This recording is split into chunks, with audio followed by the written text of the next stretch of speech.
देवेंद्र, जिसका हम जिक्र कर रहे थे, क्योंकि 5 साल से लगातार ये चल रहा था प्रोजेक्ट, तो यहां पर यानी कि बचपन में इनको आइडेंटिफाई किया गया, उनको तैयार किया गया कि वो दूसरे कॉन्टिनेंट पे जाके रह सकते हैं और आगे ब्रीडिंग हो सकती है इनकी। अमित, सारे के लिए इतना समय नहीं है, क्योंकि जो मिनिमम एज है लगभग 2 साल के आसपास है, जो सबसे छोटी फीमेल है, और जो सबसे बड़ी उम्र जिसकी है वो 5.5 साल है, जिसमें 2 फीमेल हैं। जो मेल जो हैं उनकी उम्र 5.5 साल है, तीसरे मेल की 4.5 साल, और जो फीमेल हैं वो 2 साल से लेकर 4.5 साल तक की उम्र के हैं।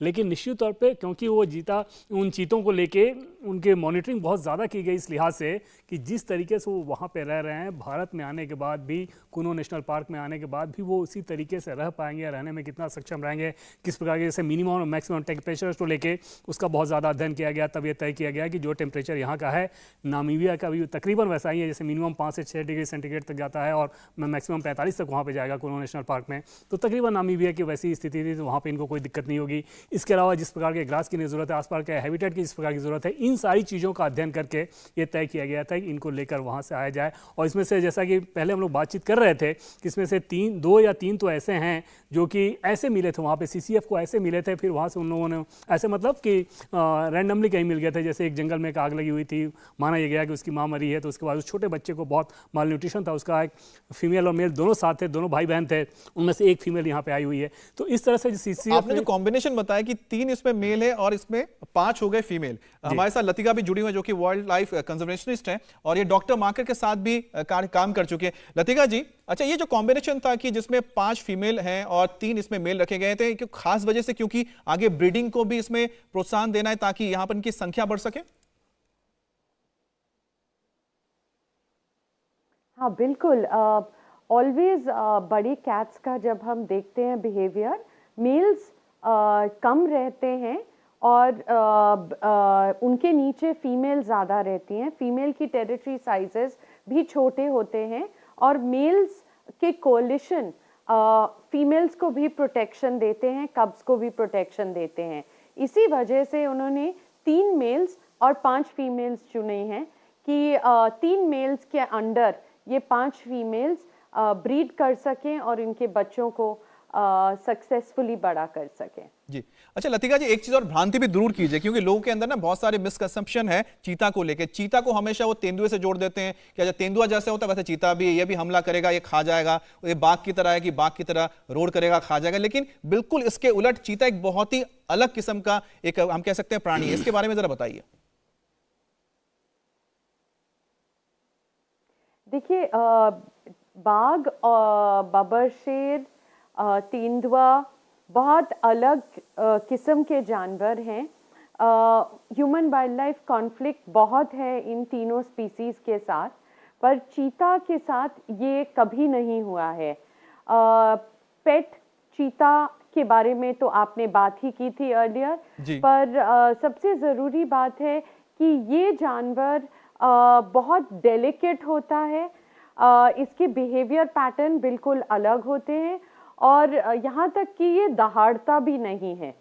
चीता जब एक दूसरे से बात करते हैं तो ऐसे लगता है जैसे चिड़ियों की आवाज़ आ रही है।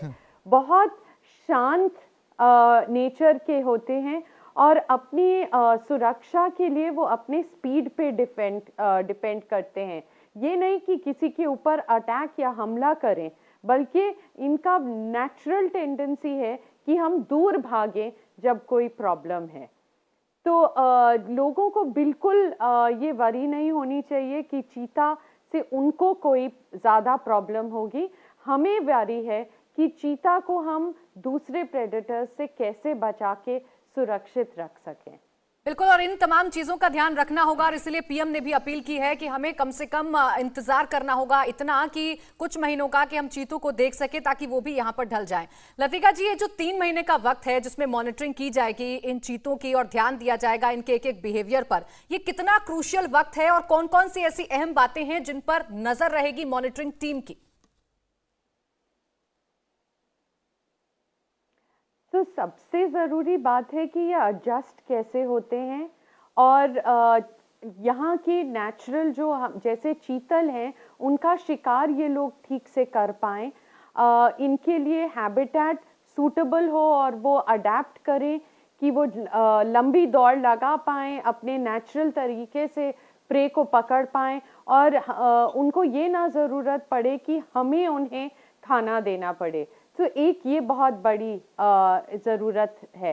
दूसरी बहुत ज़रूरत है कि ये अपने एरिया को पूरा अडेप्ट कर लें, अपने जहाँ वो रहते हैं उसके बारे में सीख लें खुद कि उनके एरिया में पानी कहाँ है, उनके रहने की जगह कहाँ है, उनको खुद सीखना पड़ेगा ये सब। जैसे ये सब वो सीख लेंगे तो वो ज़्यादा कंफर्टेबल हो जाएंगे इस एरिया में, और फिर छोटे एरिया से हम ज़्यादा बड़े एरिया में उनको इंट्रोड्यूस कर सकते हैं।